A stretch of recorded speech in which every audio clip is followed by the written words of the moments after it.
Então, baseado até nisso que o doutor falou, sobre estudar o comportamento, alimentação e sono de uma criança, é possível fazer o tratamento homeopático. Mas e no caso dos bebês que não falam, não tem como identificar esse comportamento? Como é feito essa definição do remédio? Então, aí nós temos alguns pacotes de remédios para determinados tipos de características de criança. E também relacionado como foi a gestação da mãe, como foi o parto, como é o relacionamento da mãe e o temperamento dela também, nessa característica mais comportamental, nem tanto genética em si, mas mais comportamental entre pai, mãe, relação, como foi a gestação, tudo isso você começa a juntar informações e faz esses pacotinhos, já que a criança não teve uma história de vida ainda suficiente para que você possa pontuar isso daí. Então, por exemplo, crianças mais gordinhas, que transpiram bastante, que o intestino é mais preso, que são mais choroninhas, a gente pensa em calcária, por exemplo, carbônica, que é um remédio que acaba batendo mais esse tipo de coisa. Crianças mais irritadiças, choronas, que a gente pega no colo, melhora, chacoalha um pouquinho, ela para de chorar, põe na cama, volta a chorar de novo, que fica muito irritada quando os dentinhos estão nascendo, já são crianças que vão mais para o lado da camomila, né? Então você tem determinados estudos feitos em relação à característica da criança que gerencia o remédio ou seus companheiros remédios que dão para isso. Então é também uma consulta de bastante conversa com os pais, ver o temperamento, né? Como inclusive são utilizados inclusive na veterinária, né? Como é que você vai, por exemplo, saber? Eu, por exemplo, não tenho a capacidade de perceber se um cachorro está sensível, está com medo, não está, se não for uma situação muito evidente, né? Estourou um rojão, o cachorro está com medo, né? Mas não, agora, eu tenho um irmão que é veterinário, por exemplo, que ele já tem essa sensibilidade, então ele vai usar a homeopatia da mesma forma, sem o cachorro poder contar para ele o que está acontecendo, por experiência própria, por a observação clínica. Então você tendo a sensibilidade de pegar esse tipo de coisa, como direcionar isso para a homeopatia, tanto como dentistas, os médicos, os veterinários que utilizam a homeopatia para esse fim também. E conta então pra gente como é ser pediatra há 28 anos. É muito legal. Eu entrei para a faculdade querendo ser cirurgião geral. Porque eu achava muito operar. A partir do primeiro ano de faculdade eu já vinha aqui em Atibaia e ficava em observação no hospital das cirurgias, eu ficava mais tempo no anatômico para fazer lá as experiências lá com os cadáveres, com instrumental cirúrgico. Quando acabava eu fazia questão de suturar, porque eu queria ter a habilidade para isso, tudo até o quarto ano de faculdade, quando eu passei pela pediatria e fui acometido de uma virose pediátrica que até hoje eu não curei. Então eu vi que não dava certo, as portas cirúrgicas começavam a se fechar e as portas pediátricas abriam.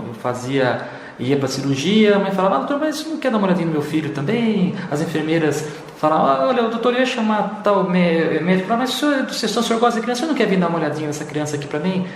Então, assim, eu me apaixonei pela pediatria e como eu sou até hoje, não tenho como falar. É uma especialidade difícil no sentido de você tem consultas muito demoradas e pouco remuneradas pelos planos de saúde.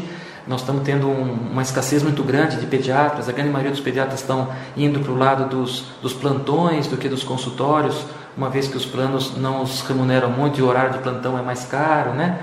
E então tá faltando um pouquinho isso. Até eu achei engraçado outro dia, porque eu estava tratando de um pacientinho no consultório e a avó veio junto.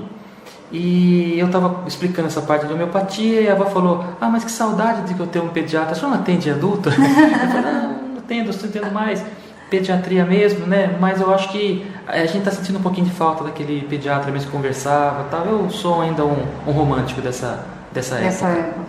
E o crescimento da população, como é que está esse número, doutor, no Brasil? Olha, o Brasil teve, de acordo com o último congresso que eu fui, geral, que foi em março, agora está tendo um em novembro, que eu não tive a oportunidade de ir no Rio de Janeiro. O Brasil ele está numa faixa de mortalidade infantil já de país desenvolvido, diminuiu bastante.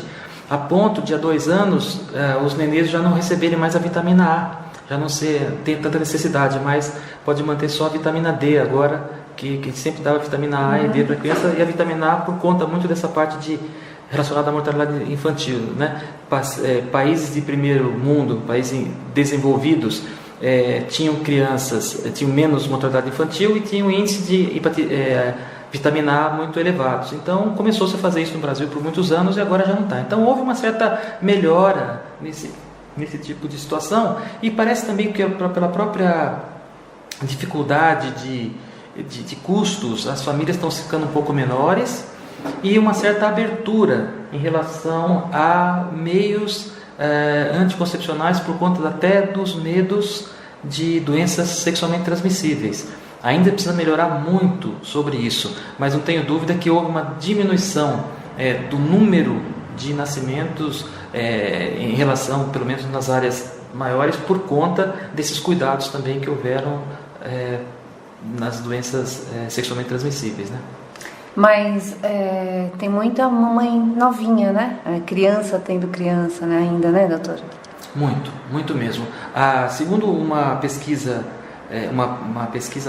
um trabalho realizado na Universidade de Pelotas no ano de 2012, que é o que eu me recordo agora como mais recente nesse sentido, mais de 1.600 adolescentes foram perguntados a respeito dessa parte de iniciação sexual, né?